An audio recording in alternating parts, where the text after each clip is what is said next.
It doesn't matter how you found this video. It matters that you watch to find out what we're talking about. This is the Reserve List Top 10. These are the hottest selling cards on the Reserve List this week for Magic the Gathering from March 8th to the 16th of 2024. And let me tell you, these are the cards that players are buying.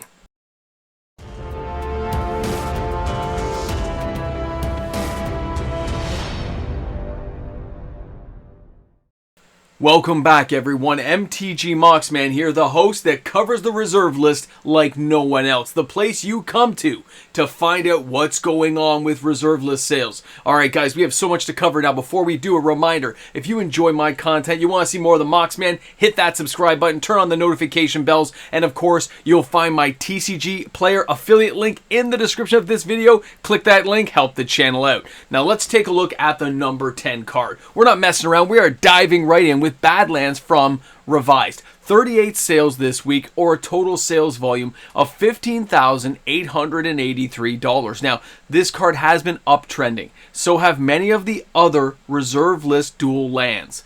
This thing's at $417.98. The sales on this card have been rising along with many others, and some of them are on the list today. But the real thing to be aware of is the stocks of some of these cards are starting to dry up. Where before we could find the damaged, heavily played copies that players were looking for, we are now down to kind of like the moderately played and lightly played near mint copies. And this is putting a real kind of slowdown on what players were trying to do, because now it appears speculators are coming back into the market for these dual lands. Players need to be aware of that. It may be time to stop and hold your gunpowder dry to buy these cards later.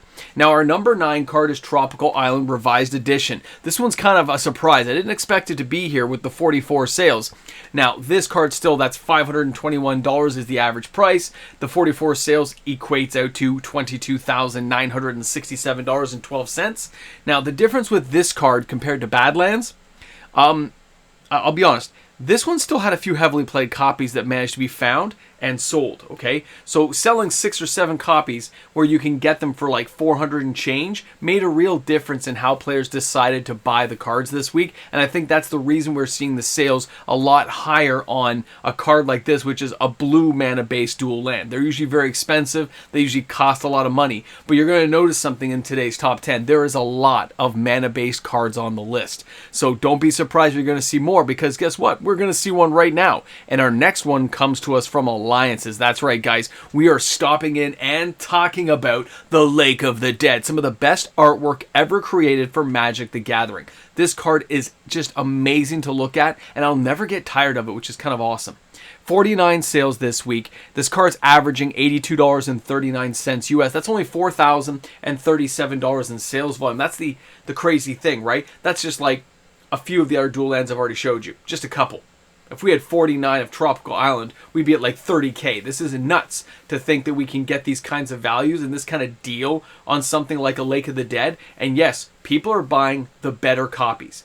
People are actually going out there, spending the money to get a near mint copy because they haven't been this cheap in a very long time. Players do remember the time when these cards were over 300, 400 bucks. So that's why they're buying the best quality copy they can get their hands on. It makes perfect sense. Now, if I were you, get the copy you need. Don't always worry about the most value. Worry about your playability value. You want to be able to enjoy it, save the money. Let's go ahead and take a look at our next card, and this is coming to us from Urza's Destiny. Metalworker is actually on the list this week. 53 sales this week. $6,625 in sales volume. The card's only $125, which is about half of where it was before during its high point. So this card's at basically 50% off its highs. It's got a value base that players can appreciate, and the fact we've had sets like the Brothers War and a lot of cool artifacts coming up means there's a lot of decks out there that could utilize this card, and there's a lot of old school formats that like to have some fun with it and some jankiness. So I'm really not surprised at the price level. In this card's condition, by the way, these copies at 125 were not the most sold. It was the ones going for like the $70, $80 mark on TCG Player, as well as other websites and Facebook groups that really kick this card's value up. So the cards that are actually been selling are the ones that are like 30% off of the highs you're seeing here. Players are buying a copy, but they're not buying gradable near mint copies. They're buying what they can afford to get. Keep that stuff in mind, guys. It's what players can afford. It's still that buyer's market. Now, our next card, Grim Monolith, again, Urza's Legacy in the Urza block today, and this one's $314.99 average. 54 sales this week, which is $17,000 in sales volume.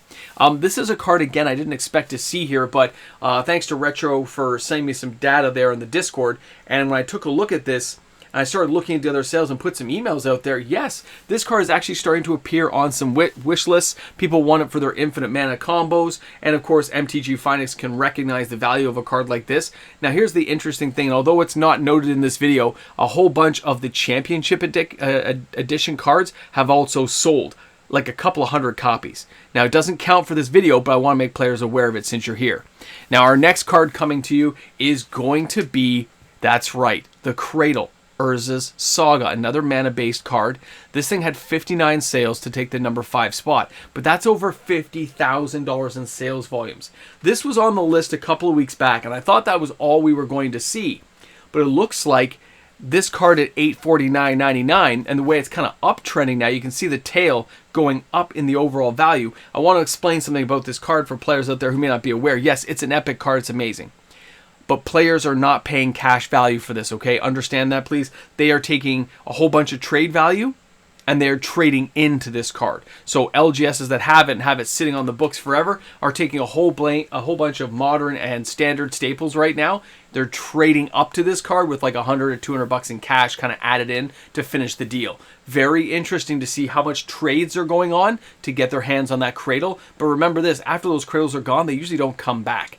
Now, our number 4 card is from Revised Edition. This is Underground Sea. I'm not as surprised to see this card on the list. 61 sales this week, $48,171 in overall sales volumes. But what got me with this particular card is this one still had a whole bunch of heavily played and damaged copies, and players went like hog wild buying these things up at a whole bunch of LGSs I deal with, as well as a few like off-brand deals through like PayPal deals and stuff like that. And anyway, beside the point. Either way, a whole bunch of deals came through. And they weren't for gradable copies. They weren't for the near mint copies. They weren't even for the lightly played. They were for what people could afford. So that's crazy. And of course, a big shout out again. Thanks again. Because Minimox got his Underground Sea. My little kid got his Underground Sea. And he's like ecstatic. He just keeps looking at it now. So thanks again. That's like epic for you guys to help me out with that. Now we're going to go to our number 3 card. And again, this is where things get a little bit more on the average. Sorry, I had to wet the whistle there, guys. Here we have Thawing Glaciers. This is from Alliances. $17.99. This thing gets used all the time, okay? Now, the fact that it had the amount of sales it did, and still cost under $2,000 to get that many copies. 91 sales at $17.99 average is only $1,600 in sales volume value. But look what the card does, guys. It comes into play tapped. You play 1 and you tap it. Search your library for a basic land card. Put it into play tapped. This does not count towards your 1 land per turn limit. Shuffle your library afterwards. At the end of your turn, return Thawing Glaciers to your hand. That's insane. To think what this card can do for you. What you can do if you can find ways to untap this land and use it multiple times in one turn. Never forget the availability of things that untap your lands, like recent standard edition cards. Now, our next card, coming in at number 2, is Copy Artifact, again from Revised. This has been off and on the list for a very long time. Just like we had Fast Bond on for a long time, this thing comes in there at 95 sales with an average price of $75 per sale or $7,125. This card has been dipping back down in price just like we anticipated, and we knew the values couldn't stay this high with the amount of stock that was able to come onto the market. So any speculators in this area have already started to lose because the card's already dropped about 10%.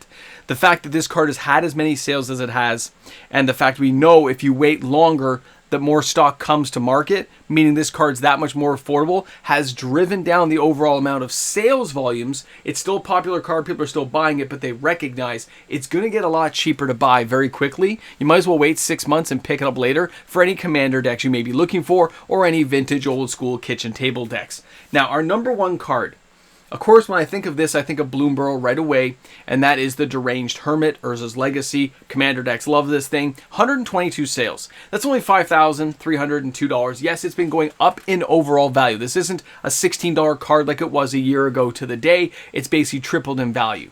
The $43.46 is just a sign of the times with the card being popular with the upcoming Blue Burrow being released out. Now, there's a lot of speculators in this market right now. There's a lot of people who are manipulating this market to really make this card popular.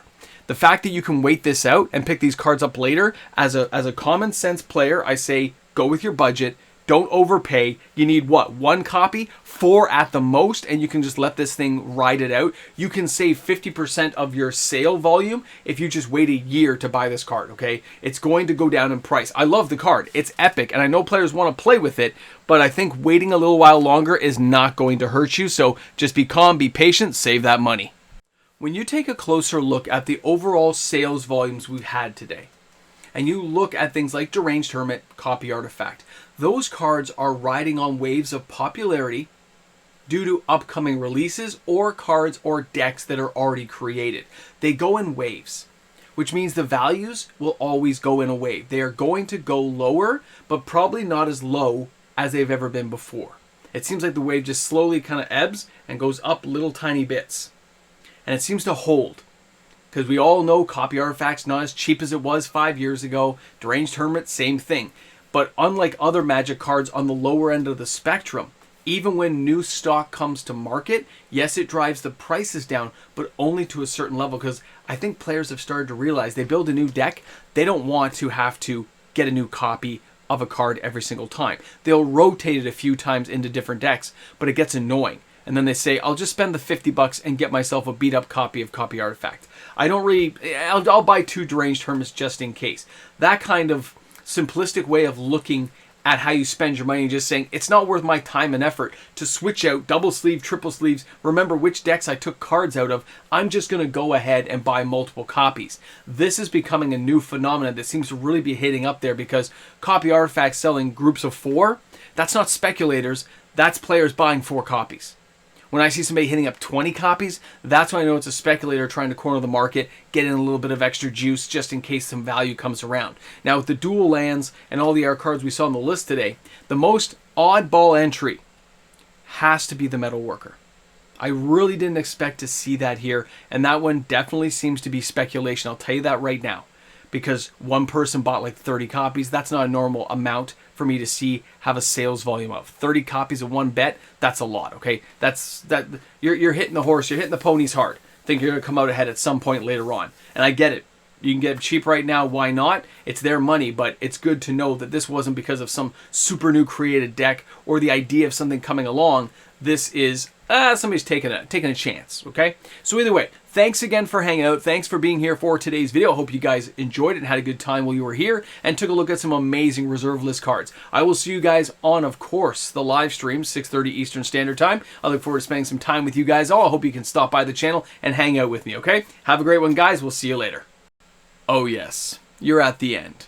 You see the credits. You see these amazing people out there supporting my channel, supporting what we do here. That's epic. That's stepping up to the plate. And I want to thank each and every one of the amazing patrons I have on the channel, all my amazing YouTube membership members who help this daily content get created. Thanks again. Well, here we go. We've made it to the end, and this is the part where I drink water. That's not a good sign. All right, guys. I don't know what to tell you right now. Wasn't the most interesting day. The card counts are kind of where I expected them to be. There was a few surprises, but no major power cards sold this week. No money is moving around, so it's just kind of a calm week. And there's nothing wrong with that. It happens. I don't mind that. It kind of makes me wonder what's gonna fall next, you know? So anyway, have a great day. Thanks for stopping by the Ramble Jamble. I wish I had something more exciting to tell you like that. Oh wait, I can't show you that yet. Sorry, can't show you that.